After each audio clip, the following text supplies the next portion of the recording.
Wireless charging in your BMW is simple. The wireless charging tray offers wireless charging according to the QI standard. To check if the smartphone tray in your BMW also has wireless charging capabilities, look for the indicator light and battery symbol on the tray. You can charge suitable electronical devices and, when equipped, your display key. For optimal performance, place the electronical device with the display facing up in the center of the tray.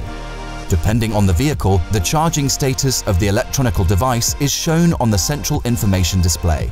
Also, an LED on the wireless charging tray gives you feedback.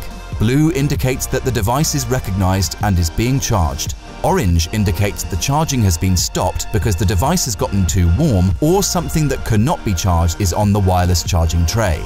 Red indicates an internal problem. Please visit your service partner. If you forget your smartphone, a reminder appears in the instrument cluster.